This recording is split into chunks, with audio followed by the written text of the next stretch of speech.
Que cheirinho de insegurança, é tua? Você precisa contar uma história para impressionar alguém? Você precisa explicar alguma coisa do seu trabalho para um monte de gente e quer usar uma história que vá conectar toda a sua narrativa? Ou você quer gravar um conteúdo aqui para as redes sociais e não sabe quais são os ingredientes principais para você construir essa receita perfeita? Calma, eu sou a Sati Ribeiro, mentora de comunicação, e vou te mostrar, se você ficar até o final desse vídeo, 4 ferramentas indispensáveis para você transformar qualquer história. Se você gosta de conteúdo sobre oratória, comunicação, palestra, falar em público, já se inscreve nesse canal, é um canal novo. Tudo que eu preciso é que você realmente comente, curta, indique para as outras pessoas e principalmente se inscreva para que o meu canal possa ser mais visualizado cada vez mais e eu consiga voltar aqui para entregar esse conteúdo de graça. Mas vamos lá, eu não vou começar te enrolando, eu vou começar contando uma história para que você consiga perceber onde eu vou utilizar essas ferramentas, ok? Mas para não te enrolar, anota aí que eu já vou te falar quais são esses 4 ingredientes. Semelhança, comparação, 5 sentidos e plot twist. Só para falar, você não precisa ser um bom comunicador, você não precisa ser um mestre da oratória e sequer falar corretamente com seu português.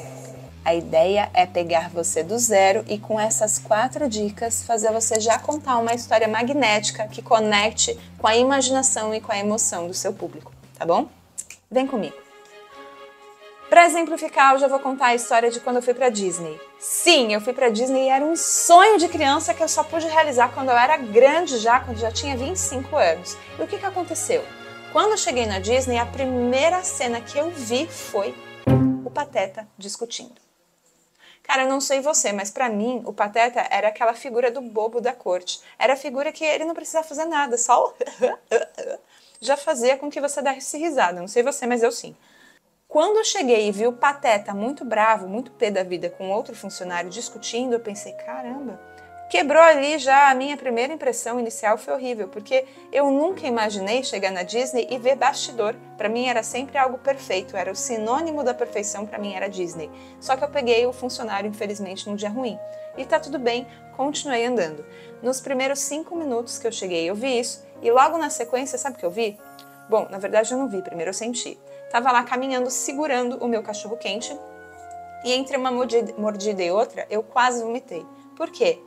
Tava lá, sabe quando você vai colocar a língua para fora para passar no lábio e já vem uma repulsa? Tinha um cheiro horrível no ar que eu não sabia de onde estava vindo e de repente quando eu olho para baixo era um bueiro. Mas o bueiro pensa podre, horrível.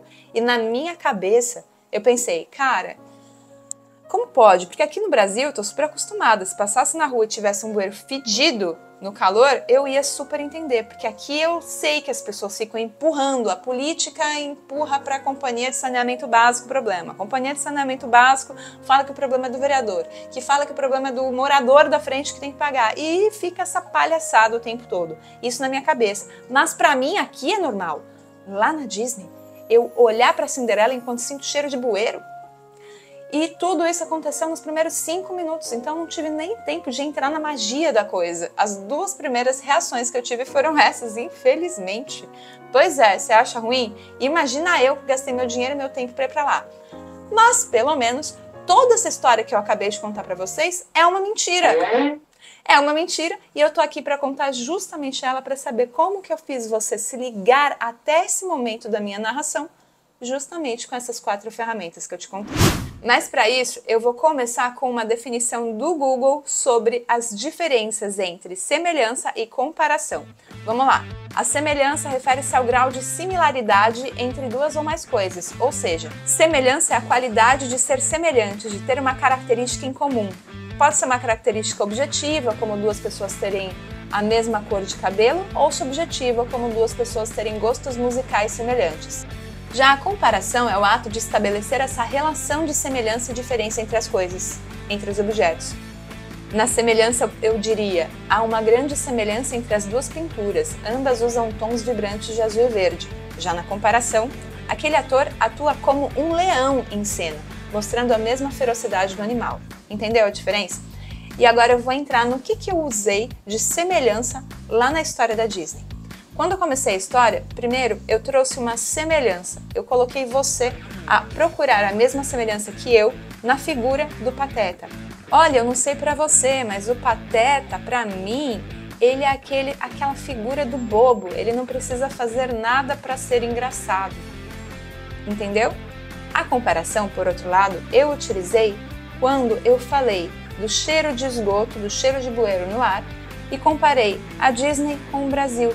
Eu trouxe a sua crítica, a sua experiência para essa história, para que a sua experiência se complementasse à minha. Entendeu a diferença? Essas são as duas primeiras partes dos componentes que fazem a sua história virar magnética. Eu vou explicar por que isso acontece. Lembra que eram 4 coisas? A próxima é 5 sentidos. Nós temos os nossos 5 sentidos: o tato, o olfato, o paladar, a visão, a audição.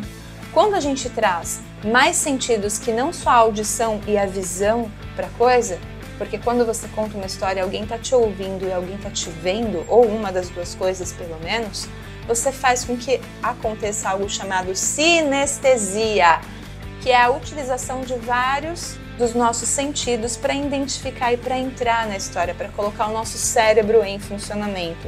Quanto mais sentidos a gente utiliza ao mesmo tempo, mais funcionamento cerebral a gente força a outra pessoa a ter. Quando eu descrevi o cheiro de esgoto, falei que estava mastigando o meu cachorro-quente, falei que estava lambendo a boca e sentindo algo estranho, eu forcei você a ter um feedback, uma lembrança emocional, às vezes afetiva, ou só uma memória mesmo de que tudo isso significa.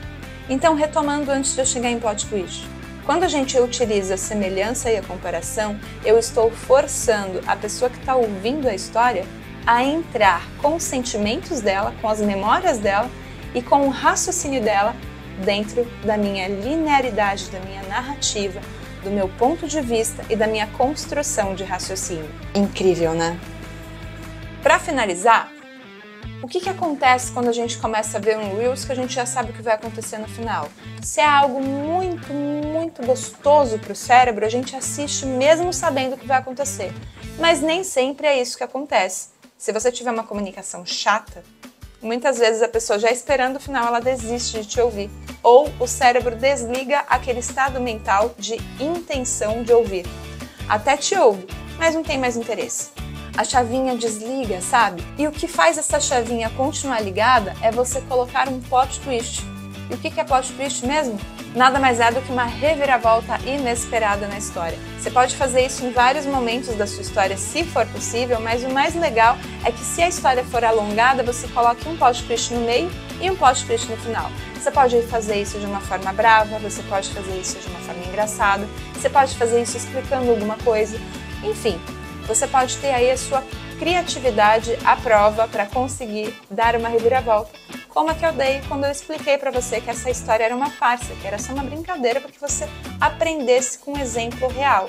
Gostou das dicas? Se você gostou, não deixa de assistir também um outro vídeo que eu vou colocar por aqui em algum lugar, o link, que fala como você pode ter uma voz viciante ao falar. Tem toda uma explicação lá que traz para o vídeo de cá. Então assiste para você continuar aqui no canal e me manda sua sugestão. Fala pra mim uma história, comenta aqui a sua história nos comentários para que a gente possa avaliar a sua criatividade e aprender um com o outro, tá bom? Até!